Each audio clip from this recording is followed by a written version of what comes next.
Assalamualaikum warahmatullahi wabarakatuh. Baik, di sini saya akan menyampaikan sebelum dan sesudah amandemen beserta siklusnya. Nah, jadi sebelum amandemen terjadinya sentralistik, dan dimana sentralistik ini adalah sangat berpusat pemerintahan, yang dimana berpusat kepada pemerintahan pusat dengan sedikit kewenangan yang didelegasikan ke daerah. Contohnya seperti semua keputusan penting dan pengelolaan sumber daya secara langsung diambil oleh pemerintahan pusat tanpa banyak partisipasi dari pemerintahan daerah. Nah, selanjutnya ada birokrasi tertutup. Birokrasi tertutup ialah birokrasi yang cenderung tertutup dan bersifat otoriter, yang dimana dengan sedikit ruang dan partisipasi masyarakat dalam proses pengambilan keputusan.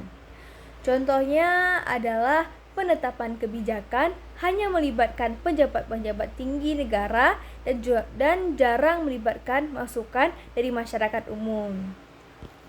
Selanjutnya ada korupsi dan nepotisme. Praktik korupsi dan nepotisme sering terjadi karena akuntabilitas. Contohnya ialah pemberian proyek kepada pihak terkait secara tidak adil tanpa proses tender yang transparan. Nah, selanjutnya ada pembangunan yang terfokus pada pusat. Nah, pembangunan yang terfokus pada pusat ini ialah pembangunan yang lebih fokus pada wilayah-wilayah yang dianggap strategis oleh pemerintah pusat. Contohnya dapat kita lihat dari pembangunan infrastruktur besar-besaran hanya dilakukan di wilayah-wilayah kota besar. Nah, sementara di daerah-daerah kecil perdesaan itu diabaikan dan terbengkalai. Nah, selanjutnya ada sesudah amandemen. Sesudah amandemen yaitu adanya desentralisasi kewenangan yang lebih banyak didelegasikan ke daerah dalam rangka meningkatkan partisipasi masyarakat dalam pemerintahan daerah dalam mengambil keputusan. Nah, contohnya ialah pemerintah daerah memiliki kewenangan dalam menyusun dan melaksanakan kebijakan pembangunan berdasarkan kebutuhan dan aspirasi lokal. Nah, selanjutnya ada transparansi dan akuntabilitas.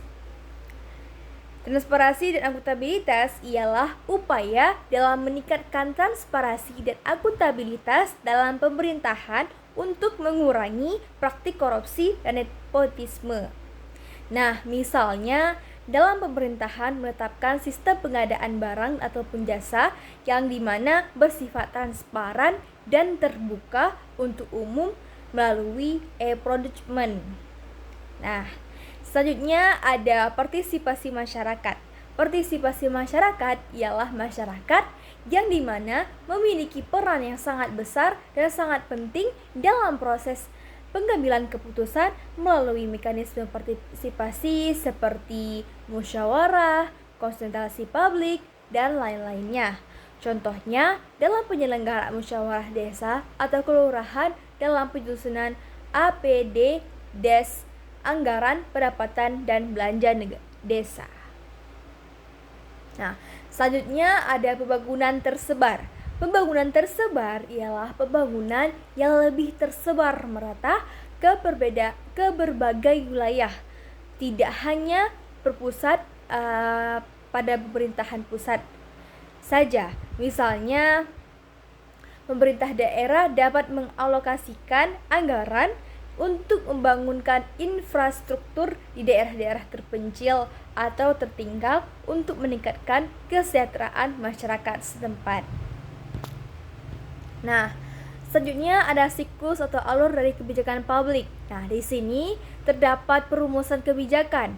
Perumusan kebijakan ialah identifikasi yang dimana meningkatkan angka kecelakaan lalu lintas di suatu kota sebagai masalah yang perlu diatasi.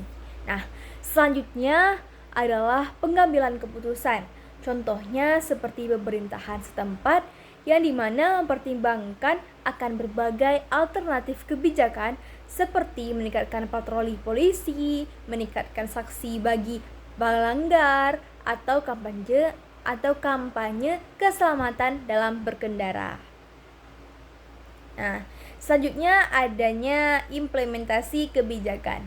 Implementasi kebijakan contohnya seperti pemerintahan yang dimana menetapkan kebijakan baru untuk meningkatkan patroli polisi di titik-titik rawan kecelakaan, yang dimana merekrut lebih banyak petugas lalu lintas dan meningkatkan penegasan hukum terhadap pelanggar di lalu lintas. Nah, selanjutnya ada evaluasi kebijakan. Evaluasi kebijakan itu contohnya seperti pemerintahan yang dimana mengevaluasi kebijakan tersebut. Baik, cukup sekian materi yang ingin saya sampaikan. Assalamualaikum warahmatullahi wabarakatuh.